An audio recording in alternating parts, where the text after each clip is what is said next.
Lors des précédentes vidéos de ce cycle de lecture consacré à la philosophie de Leibniz, nous avons vu que les monades étaient des substances simples, sans partie. Elles ne possèdent pas de fenêtres, elles sont hermétiques, rien ne peut pénétrer en elles du dehors, ce qui ne les empêche cependant pas de percevoir le monde. Mais si nous parlons d'une multiplicité de monades et de ce qui se situe pour elles à l'extérieur, alors on présuppose que ces monades sont limitées, finies. Elles ont une limite. Cela pose un énorme problème parce que nous avons montré à quel point Leibniz était attaché à l'idée de la continuité de la vie. Les monades qui semblent séparées les unes des autres doivent pourtant constituer un monde, un univers continu, sans rupture. La question est alors la suivante. Les monades, en tant qu'elles sont des substances individuelles absolument simples, n'introduisent-elles pas de la discontinuité, de la granularité dans l'univers? Comment concilier la continuité de l'univers avec la simplicité des multiples monades? Pour répondre à cette question, Leibniz introduit une thèse radicale. Chaque monade est une expression de la totalité de l'univers. Autrement dit, la continuité de l'univers passe dans les monades. Chaque monade possède l'infini en elle. Dans son discours de métaphysique de 1686, Leibniz écrit « Toute substance est comme un monde entier et comme un miroir de Dieu, ou bien de tout l'univers, qu'elle exprime chacun à sa façon, à peu près comme une même ville est diversement représentée selon les différentes situations de celui qui la regarde. Ainsi l'univers est en quelque façon multiplié autant de fois qu'il y a de substance, et la gloire de Dieu est redoublée de même par autant de représentations toutes différentes de son ouvrage. Il n'y a donc qu'un seul univers sur lequel chaque monade porte un point de vue différent, comme sur une immense ville. Leibniz utilise à nouveau cette image dans la monadologie.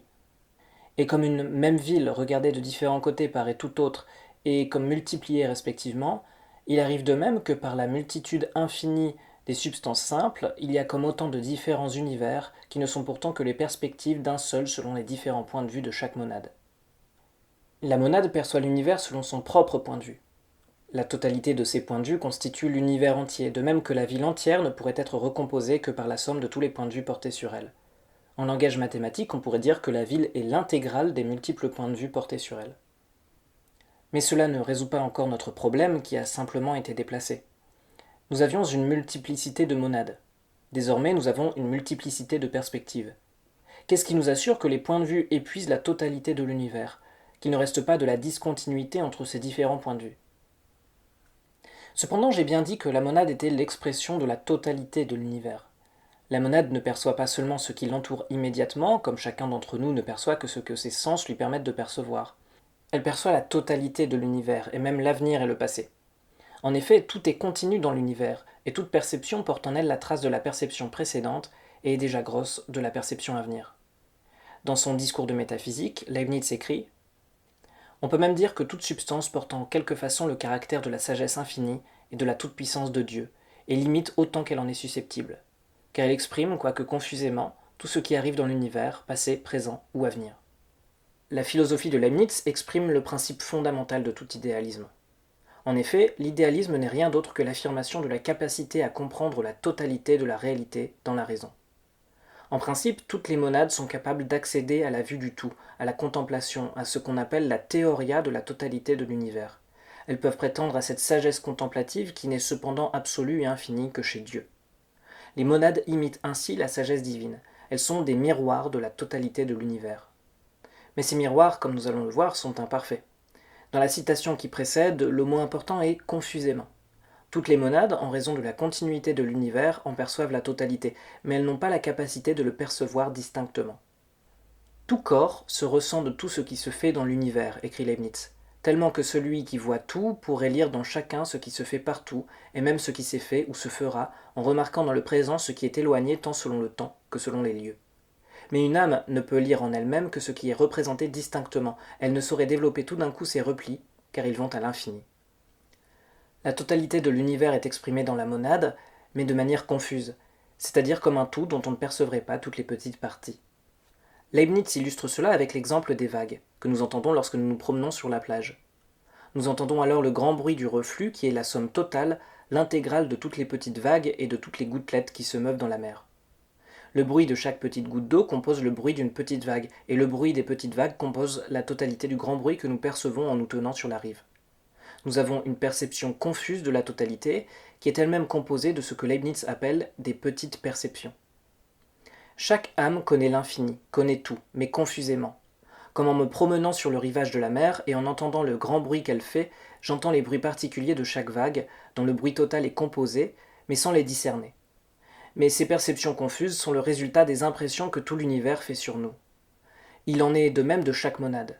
Dieu seul a une connaissance distincte de tout, car il en est la source. Et Leibniz reprend alors une célèbre définition de Dieu que nous avons déjà rencontrée chez Nicolas de Cuse et qui trouvait son origine dans le livre des 24 philosophes, ouvrage anonyme du Moyen Âge. On a fort bien dit, écrit Leibniz à propos de Dieu, qu'il est comme centre partout. Mais sa circonférence n'est nulle part, tout lui étant présent immédiatement, sans aucun éloignement du centre. Il va de soi que Dieu a accès à la totalité des points de vue. Mais à proprement parler, il faudrait dire que Dieu n'a pas de point de vue particulier, puisqu'il embrasse tous les points de vue à la fois, son centre étant partout. Le principe de la philosophie de Leibniz est bien l'expression du multiple dans l'un.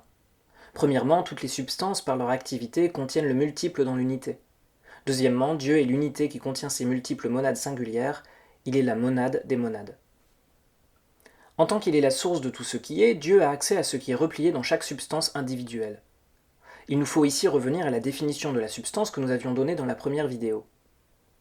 Nous avons dit alors que la substance est ce qui fait qu'une chose perdure dans le temps, qu'elle reste ce qu'elle est malgré les changements qui peuvent l'affecter, et que la substance s'oppose ainsi à ses accidents, aux accidents qui lui sont extérieurs.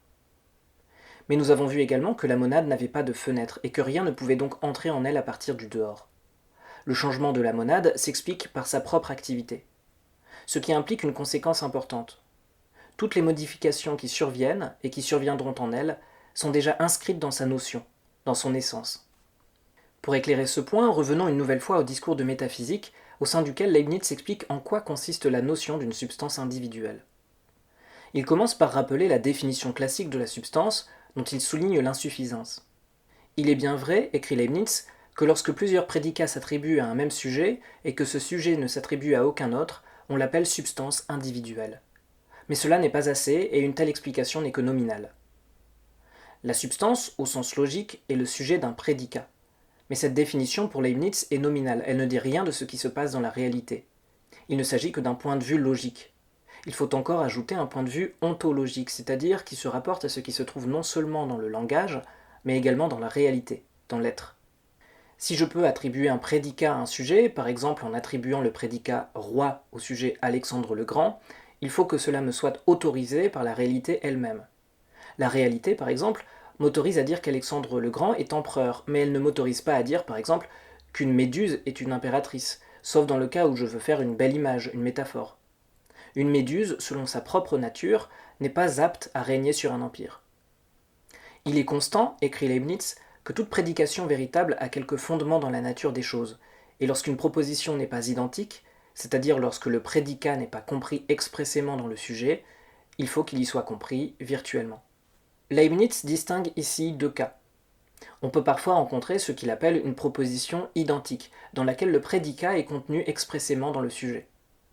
Il s'agit de ce que, un peu plus tard, Kant appellera une proposition analytique, parce qu'il suffit d'analyser le sujet pour retrouver son prédicat. Je peux par exemple dire que l'homme est un animal. Il s'agit d'une proposition identique, analytique, parce que le prédicat animal est déjà contenu dans le sujet homme.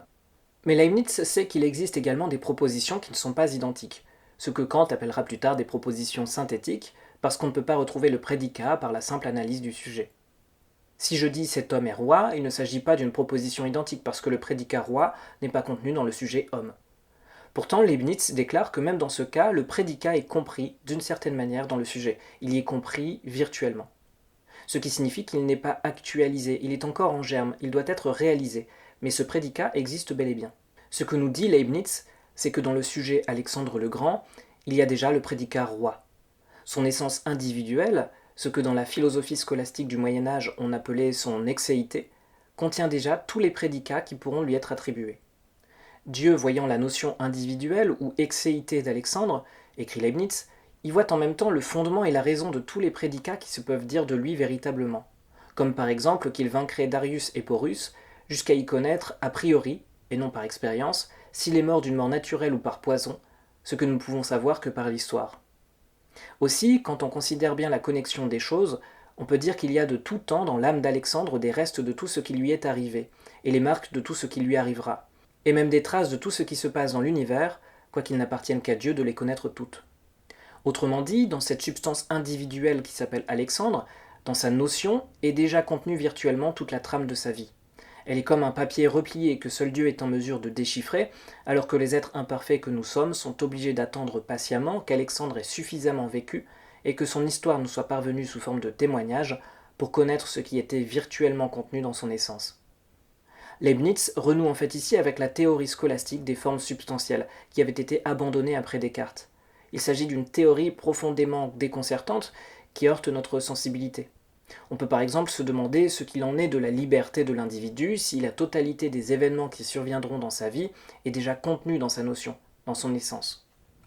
Pour résoudre ce problème, il va nous falloir avancer avec beaucoup de précautions et mobiliser un certain nombre de concepts de manière précise. J'ai déjà montré à plusieurs reprises que l'amour de Leibniz pour les infinies variations de la vie ne l'avait pas conduit à un sentiment irrationnel, mais qu'il restait rationaliste de bout en bout. Dans sa monadologie, après avoir introduit la distinction entre les monades toutes nues, les âmes et les esprits, Leibniz introduit aussitôt les deux grands principes de la raison. Le principe de la contradiction, qui nous permet de distinguer le vrai et le faux, ainsi que le principe de raison suffisante, dont j'ai donné la définition dans la première vidéo de la série, et qui consiste à affirmer que tout fait, tout événement possède une raison qui permet d'expliquer pourquoi il est ainsi et pas autrement. À partir de ces deux principes, Leibniz est en mesure de distinguer deux types de vérités, les vérités nécessaires et les vérités contingentes. Il y a aussi deux sortes de vérités, écrit l'auteur, celle de raisonnement et celle de fait. Les vérités de raisonnement sont nécessaires et leur opposé est impossible, et celles de fait sont contingentes et leur opposé est possible. Il s'agit d'une distinction très claire et assez facile à comprendre, puisqu'elle repose sur la définition classique de la nécessité. On dit qu'une vérité est nécessaire quand ce qui lui est opposé est impossible. Par exemple, en géométrie, il est nécessaire que la somme des angles d'un triangle soit égale à deux droits, à 180 degrés. S'il en allait autrement, il ne s'agirait plus d'un triangle au sens où un tel objet est défini dans le cadre de la géométrie euclidienne. Cette vérité est nécessaire parce qu'il est impossible qu'il en soit autrement. Mais il existe également des vérités qui sont contingentes, c'est-à-dire dont le contraire aurait été possible. Par exemple, si je dis que César a franchi le Rubicon, il s'agit d'une vérité de fait, non nécessaire, parce qu'il est possible d'imaginer que César aurait pu ne pas franchir le Rubicon. Il s'agit d'une vérité contingente. Mais Leibniz s'empresse de préciser que ces vérités contingentes, ces vérités de fait ne sont cependant pas sans raison, elles ne sont pas arbitraires. César a franchi le Rubicon, mais cela peut s'expliquer par des raisons. Cependant, la chaîne de ces raisons est tellement longue et complexe qu'il nous est impossible de la ressaisir. Leibniz prend un autre exemple. Il réfléchit à ce qu'il est en train de faire au moment où il rédige ces lignes. C'est un fait qu'il est en train d'écrire sa monadologie. Il s'agit d'un fait historique, contingent, qui aurait pu ne pas avoir lieu. Il n'est pas contradictoire d'imaginer un monde au sein duquel M. Leibniz n'a jamais écrit ce traité. Et pourtant il l'a fait, parce qu'il y a été conduit par une somme de raisons qu'il ne peut pas ressaisir dans le détail, pas plus qu'on ne peut saisir dans le détail le son que produit chaque goutte qui compose une vague. Il y a une infinité de figures et de mouvements présents et passés, écrit Leibniz, qui entrent dans la cause efficiente de mon écriture présente, et il y a une infinité de petites inclinations et dispositions de mon âme, présentes et passées, qui entrent dans la cause finale. Autrement dit, il y a une infinité de mouvements des corps qui ont conduit Leibniz à prendre sa plume et à écrire son traité. Et il y a une infinité d'inclinations qui l'ont poussé à élaborer son projet d'une monadologie. Cette chaîne de raison est bien sûr inaccessible aux capacités de connaissance limitées de l'homme. Mais elle existe bel et bien, parce que rien n'est sans raison dans l'univers de Leibniz. Évidemment, si l'on suit cette chaîne, on finit par remonter jusqu'à Dieu. C'est une preuve classique de son existence, la preuve dite cosmologique, ou de la cause première. Tout est fait à une cause, et toute cause est elle-même causée par une autre cause, et ainsi de suite jusqu'à la cause première, qui est Dieu. La distinction entre vérité contingente et vérité nécessaire étant posée, nous pouvons traiter le problème de la liberté. Nous voyons tout de suite le problème. Puisque selon Leibniz, la notion d'une substance individuelle, comme Alexandre le Grand, contient déjà le fait qu'il va devenir empereur, il semble que la distinction entre la vérité nécessaire et la vérité contingente ne tienne plus. Tout porte à croire qu'il ne reste plus que des vérités nécessaires. La suppression de cette distinction reviendrait ni plus ni moins qu'à supprimer la liberté. Leibniz est bien conscient de cette difficulté, puisqu'il en fait état au paragraphe 13 du discours de métaphysique. Mais il semble que par là la différence des vérités contingentes et nécessaires sera détruite, que la liberté humaine n'aura plus aucun lieu, et qu'une fatalité absolue régnera sur toutes nos actions aussi bien que sur tout le reste des événements du monde. En effet, pour que la liberté soit possible, il faut que l'avenir ne soit pas fermé, que le futur ne soit pas écrit à la manière d'une nécessité. Il faut que le futur soit contingent. Comment Leibniz peut-il se défaire de ce problème? Il apporte pour cela une nouvelle distinction entre ce qui est nécessaire et ce qui est seulement certain. À quoi je réponds, écrit l'auteur, qu'il faut faire distinction entre ce qui est certain et ce qui se passera nécessairement. Tout le monde demeure d'accord que les futurs contingents sont assurés, puisque Dieu les prévoit, mais on n'avoue pas pour cela qu'ils soient nécessaires. Cette nuance est difficile à saisir, au point où l'on peut avoir l'impression, de prime abord, que Leibniz se paye de mots, qu'il se contente de remplacer la nécessité par la certitude, par l'assurance. On voit mal quelle différence il pourrait exister entre un événement qui m'arrivera avec certitude et un événement qui m'arrivera avec nécessité. Et l'on ne peut pas s'en sortir en disant que la certitude est simplement une forme de nécessité plus faible. Cela n'aurait aucun sens. Nous avons vu que la notion de la substance individuelle contenait déjà tous les prédicats qui lui seraient attribués, et que Jules César est assuré, selon son essence, de traverser le Rubicon. Mais, ajoute Leibniz, s'il est certain, selon l'essence de Jules César, qu'il traversera le Rubicon, cela n'est pas pour autant nécessaire. Pour l'auteur, la distinction est claire, ce qui est contingent n'est pas nécessaire, mais seulement certain. Il développe ainsi l'exemple de Jules César. Je me permets ici de vous lire un long passage. Puisque Jules César deviendra dictateur perpétuel et maître de la République, et renversera la liberté des Romains, cette action est comprise dans sa notion. Car nous supposons que c'est la nature d'une telle notion parfaite d'un sujet de tout comprendre, afin que le prédicat y soit enfermé. Je dis que ce qui arrive conformément à ces avances est assuré, mais qu'il n'est pas nécessaire, et si quelqu'un faisait le contraire, il ne ferait rien d'impossible en soi-même, quoiqu'il soit impossible que cela arrive. Car si quelque homme était capable d'achever toute la démonstration, en vertu de laquelle il pourrait prouver cette connexion du sujet qui est César et du prédicat qui est son entreprise heureuse, il ferait voir, en effet, que la dictature future de César a son fondement dans sa notion, ou nature, qu'on y voit une raison pourquoi il a plutôt résolu de passer le Rubicon que de s'y arrêter, et pourquoi il a plutôt gagné que perdu la journée de Pharsale, et qu'il était raisonnable, et par conséquent assuré, que cela arriva, mais non pas qu'il est nécessaire en soi-même, ni que le contraire implique contradiction. Donc, selon Leibniz, il est certain, selon sa notion, que Jules César traversera le Rubicon. Mais il pourrait faire autrement. Il s'agit d'une vérité contingente parce qu'il n'est pas contradictoire de penser un monde dans lequel César ne le traversera pas, alors qu'il est contradictoire, selon les principes de la raison, de penser à un monde au sein duquel on trouverait un triangle dont la somme des angles ne serait pas égale à 180 degrés. Donc César pourrait faire autrement. En soi, cela est possible. Et pourtant, il ne le fera pas, cela est certain. Pourquoi? Parce que ce ne serait pas raisonnable selon l'ordre rationnel de ce monde. Leibniz écrit « Il était raisonnable et par conséquent assuré que cela arriva. » À chacun des moments de l'argumentation intervient le principe de raison suffisante. Pour toute chose qui arrive, il est en principe possible de trouver la raison pour laquelle il en est ainsi, et pas autrement. Si Dieu a choisi de disposer le monde de cette manière, cela a nécessairement une raison. Or, César vit dans ce monde-ci, et pas dans un autre monde. Il vit dans le monde que Dieu a choisi librement. Il ne s'agit pas d'une loi nécessaire, comme les lois de la nature ou de la géométrie, qui ne peuvent pas être contredites, mais d'un libre décret de Dieu, qui a choisi cet ordre du monde, au sein duquel il était certain que César jouerait le rôle qu'il y a en effet joué. Leibniz poursuit « À peu près comme il est raisonnable et assuré que Dieu fera toujours le meilleur, car on trouverait que cette démonstration de ce prédicat de César n'est pas aussi absolue que celle des nombres ou de la géométrie, mais qu'elle suppose la suite des choses que Dieu a choisies librement, et qui est fondée sur le premier décret libre de Dieu, qui porte de faire toujours ce qui est le plus parfait, et sur le décret que Dieu a fait, ensuite du premier, à l'égard de la nature humaine, qui est que l'homme fera toujours, quoique librement, ce qui paraîtra le meilleur. Or, toute vérité qui est fondée sur ces sortes de décrets est contingente, quoiqu'elle soit certaine, car ces décrets ne changent point la possibilité des choses, et comme j'ai déjà dit, quoique Dieu choisisse toujours le meilleur assurément, cela n'empêche pas que ce qui est moins parfait ne soit et demeure possible en lui-même, bien qu'il n'arrivera point, car ce n'est pas son impossibilité, mais son imperfection qui le fait rejeter. Nous arrivons ici à l'idée du meilleur des mondes possibles, qui a valu à Leibniz tant de moqueries de la part de Voltaire. Les vérités éternelles de la géométrie ou de la nature ne pouvaient pas être autrement. Elles étaient nécessaires selon les lois de l'entendement de Dieu. Mais l'ensemble des vérités contingentes aurait pu être autre qu'il n'est. Dieu a seulement choisi ce monde selon un décret, celui de choisir le meilleur monde possible. Telle est la raison dernière que nous cherchions.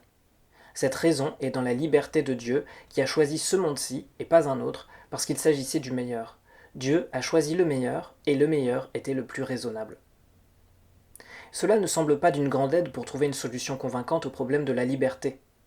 Tout se passe comme si la liberté avait quitté les créatures, pour n'incomber qu'au Créateur.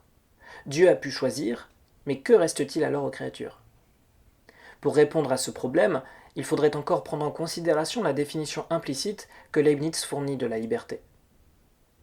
Mais ces vérités, écrit l'auteur, quoique assurées, ne laissent pas d'être contingentes, étant fondées sur le libre arbitre de Dieu ou des créatures, dont le choix a toujours ses raisons qui inclinent sans nécessité. Et plus haut dans le texte, à propos de la liberté de Dieu, Leibniz écrit que la plus haute liberté est d'agir en perfection suivant la souveraine raison. Le choix libre n'est pas sans raison. Il n'est pas arbitraire, il repose sur une raison qui incline, qui me pousse vers ce choix. Mais cette raison n'est pas nécessaire, contraignante comme peut l'être une argumentation mathématique, qui me conduit nécessairement à une conclusion déterminée.